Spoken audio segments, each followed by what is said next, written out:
Salut, c'est Pépette.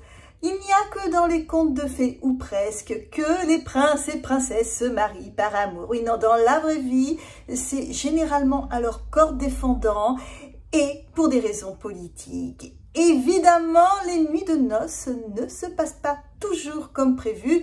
4 princesses ont accepté de témoigner sous couvert de l'anonymat. Témoignage glaçant, âmes sensibles s'abstenir. Henri, mon cousin, est le frère de la très catholique Isabelle de Castille. Notre mariage avait pour but de réunir la péninsule ibérique et de lui apporter enfin une descendance. Oui, parce que sa première épouse, qui était également sa cousine, Blanche de Navarre, avait lamentablement échoué et moi, je ne joue pas pour perdre. Notre mariage est célébré le 22 janvier 1455. Les internautes ont appelé ça le mariage de la belle et de la bête. Oui, Henri est atteint de gigantisme. En même temps, c'est vrai que je suis belle quand même. Excusez-moi, je m'égare. Non, la nuit de noces ne s'est pas si mal passée que ça. C'est juste que mon mari ne remplit pas les critères de qualité. Son sperme est corrodé. Oh oui, ça peut expliquer les rumeurs d'impuissance qu'on lui a attribuées durant son premier mariage. Durant cette fameuse nuit, le médecin a dû le masser à 2 mains, si vous voyez ce que je veux dire. Oh, vous saviez que j'étais la première femme à avoir subi une insémination artificielle dans l'histoire? Non? Bon, écoutez, un médecin est venu d'Allemagne spécialement pour la procédure. Ce fut un échec. Oh, vous savez, la presse à scandale n'arrête pas de dire qu'il est homosexuel et les haters prétendent que notre fille bien-aimée est une bâtarde. Je l'aurais eu soi-disant avec Beltrán de la Cueva, un de mes nombreux amants. Je vais vous dire, je ne suis pas dupe. Ils veulent juste que les enfants d'Isabelle du Portugal héritent. Mais c'est très mal me connaître. J'ai rencontré George, mon cousin, 3 jours avant notre mariage. Non, le date ne s'est pas bien passé. Juste après, monsieur est allé à l'autre bout du palais boire un cognac pour se remettre de ses émotions. Oui, soi-disant, je ne suis pas à son goût. My God, il s'est vu? Non, parce que il est gros. Et il est nettement moins beau que sur ses portraits officiels. Nous nous sommes mariés le 8 avril 1795. Évidemment, les tabloïds ne nous ont pas épargnés grâce à lui.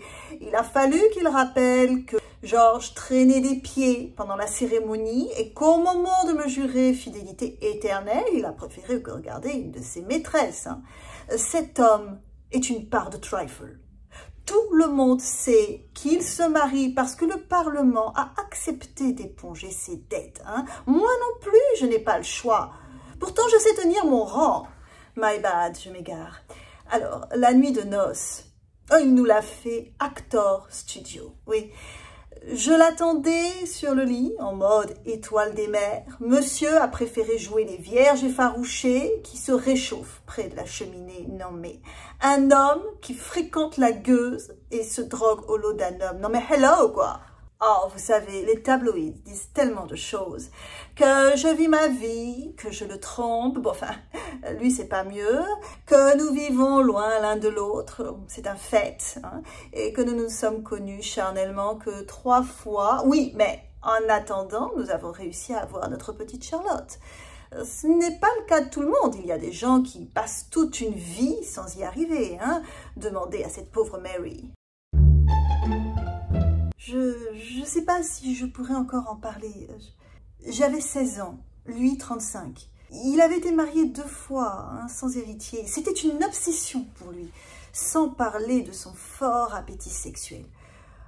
Bon, il est de coutume qu'avant la nuit de noces, une princesse de sang, mariée et proche du prince, prenne 15 minutes dans la chambre pour expliquer comment ça va se passer. Mais la belle-sœur de Ferdinand, Maria Teresa de Braganza, refuse, au prétexte qu'elle est la sœur de la défunte épouse Isabelle. Bon, mais comme si c'était de ma faute, Moi, j'ai rien demandé.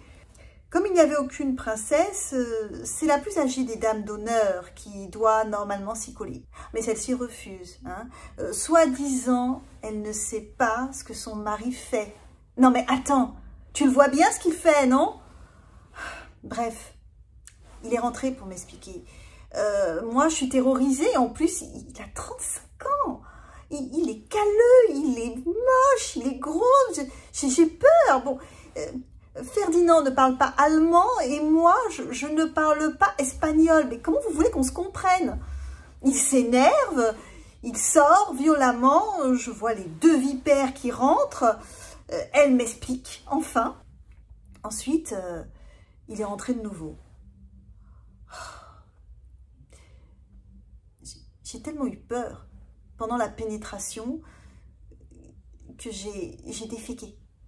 Oui, oui. Oh, il était furieux. Il a nettoyé comme il pouvait. Et puis, il ne m'a pas touché pendant 8 jours. Il était très en colère. Quand nous nous sommes rencontrés la première fois, Pierre avait 11 ans et était déjà alcoolique.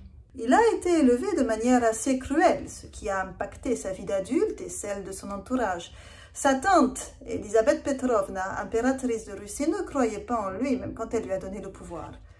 C'est elle qui a arrangé le mariage. Croyez-moi, je n'avais aucune envie de m'unir à ce sadique coureur de jupons. Mais devenir impératrice de Russie, ça demande quelques sacrifices. Nous nous sommes mariés le 21 août 1745 et c'est avec beaucoup d'appréhension que je l'ai attendu dans la chambre. Comme je l'imaginais, il était ivre.